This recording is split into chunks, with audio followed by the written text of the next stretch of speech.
আমাদের অন্তরের মধ্যে কার ভালোবাসা থাকবে? নবীর ভালোবাসা থাকবে, আল্লাহ রাব্বুল আলামিনের ভালোবাসা থাকবে। যদি আল্লাহ এবং আল্লাহ রাসূলের ভালোবাসা আপনার আমার অন্তরের মধ্যে থাকে, তাহলে আল্লাহ রাব্বুল আলামিন আমাদেরকে জান্নাতে পৌঁছায় দেবেন। বলেন সুবহানাল্লাহ। হযরত বিলাল হাবশী রাদিয়াল্লাহু তাআলা আনহু নবীজিকে ভালোবেসেছিলেন আল্লাহ রাব্বুল আলামিনকে পাওয়ার জন্য। আল্লাহ বিলালের সম্মান আল্লাহ বাড়ায় দিয়েছে। কেমন সম্মান বাড়ায় দিলেন? সামনে আমরা একটু অগ্রসর হই। হযরত বিলাল হাবশী রাদিয়াল্লাহু তাআলা আনহু মদিনায় চলে আসলেন। কোথায়? মদিনায় চলে আসার পরে আবু বকর বলে, বিলাল। ওমর ডাক দিয়ে বলে, ভাই বিলাল, একটু আযান দাও, তোমার মধুর কণ্ঠের আওয়াজ শুনে একটু অন্তরটা আমরা প্রশান্তি লাভ করি। বিলাল বলে, না না, আমি আর কোনদিন মসজিদে নববীতে আযান দেব না। মদিনার মসজিদে আমি আর কোনদিন আযান দেব না। সাহাবায়ে কেরাম চিন্তা করলেন, আলোচনা করলেন।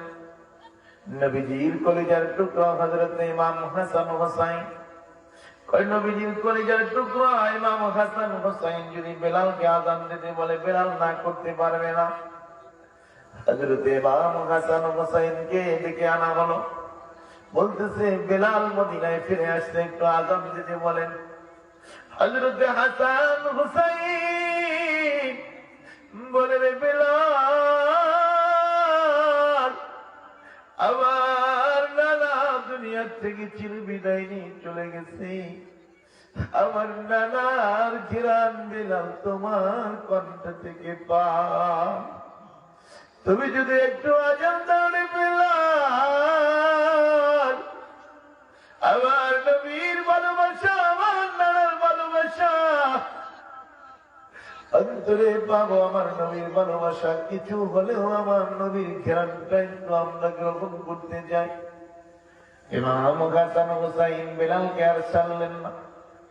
হযরত বেলাল হাবশী রাদিয়াল্লাহু তাআলা আনহু বলতেছে, হাসান রে, ও হুসাইন, আযান দিব। কেনে আযান দেব রে? যেই নবীর জন্য আমি বেলাল আমার জন্ম, যেই নবীর জন্য আমি আযান দিতাম, এই নবীর আর দুনিয়ায় বেঁচে নাই। আমি কি দেখে থাকবো? আমি কিভাবে বাঁচবো রে? যেই নবী জুতাগুলো আমি বহন করতাম। হযরত বেলাল নবীজি যখন মসজিদে আসতেন, নবীজি জুতা মুবারক রাখার পরে হযরত বেলাল জুতা দুইটা একত্রিত করে বগলের মধ্যে রাখতেন সবসময়। নবীজি আবার যখন মসজিদ থেকে বের হতেন, হযরত বেলাল নবীজির জুতা মুবারক দিয়ে দিতেন, নবীজির সাথে সাথে থাকতেন। আমার নবী বেঁচে নাই, আমি বেলাল কাকে আযান দিয়ে শোনাবো? আমি আর আযান দিব না। তারপরে হযরত বেলাল হাবশী রাদিয়াল্লাহু তাআলা আনহু ইমাম হাসান হুসাইনের অনুরোধে বেলাল মসজিদে নববীতে, মসজিদের মধ্যে, মদিনার মসজিদে আযান দেওয়া শুরু করেছেন। আল্লাহু আকবার, আল্লাহু আকবার, আল্লাহু আকবার, আল্লাহু আকবার। আশহাদু আন লা ইলাহা ইল্লাল্লাহ,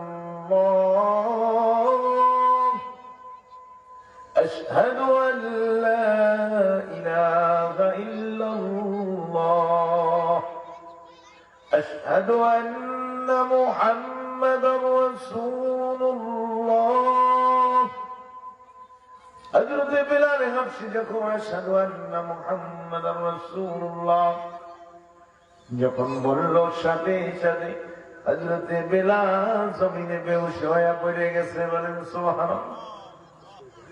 হযরত বেলাল বেহুশ হয়ে জমিনে পড়ে গেছে। জিজ্ঞাসা করে, বেলাল রে, কেন আযানের মধ্যে তুমি জমিনের মধ্যে বেহুশ হয়ে পড়ে গেলা? কেন আযান শেষ করতে পারলা না? বিলাল বলে, যখন আমি আশহাদু আন্না মুহাম্মাদার রাসূলুল্লাহ, যখন আমি এই পর্যন্ত বুঝলাম, পিছন থেকে আমার নবী আমার গায়ে হাত দিয়া বলে, বেলাল এতদিন কই ছিলি রে বেলাল? আজকে মদিনার মসজিদে আযান দিছ, আমি নবী খুশি হয়ে গেছি, আমি নবী খুশি হয়ে গেছি। আল্লাহর নবীকে বেলাল এত ভালোবাসতেন, এত ভালোবাসতেন। ভালোবাসার কারণে যখন নবীজি মেরাজে গিয়েছিলেন, আল্লাহর নবী মেরাজে যায়, নবীজি জান্নাত দেখেন, জাহান্নাম দেখেন। আল্লাহর নবী জান্নাতের দরজায় যাওয়ার সময় জান্নাতের ভিতরে দেখা যায় আপনার জুতার খড়মের আওয়াজ শুনতে পায়। আল্লাহর নবী বলেন, ভাই জিব্রাইল, কে আমার সামনে সামনে হাঁটে, কিসের আওয়াজ? হযরত জিব্রাইল বলেন, ইয়া রাসূলুল্লাহ, ইয়া হাবিবাল্লাহ, যেই বেলাল আপনাকে এত ভালোবাসছে, এত ভালোবাসছে, বেলালের ভালোবাসার কারণে আল্লাহ বেলালের সম্মান এত বাড়ায়া দিছে। ইয়া রাসূলুল্লাহ, আপনার আগে আগে বেলাল জান্নাতে চলে যাইতেছে। বলেন সুবহানাল্লাহ। আমরা নবীর সাথে জান্নাতে যেতে চাই কি চাই না? নবীর সাথে যদি জান্নাতে যেতে হয় তাহলে নবীজির সুন্নাত লালন করতে হবে।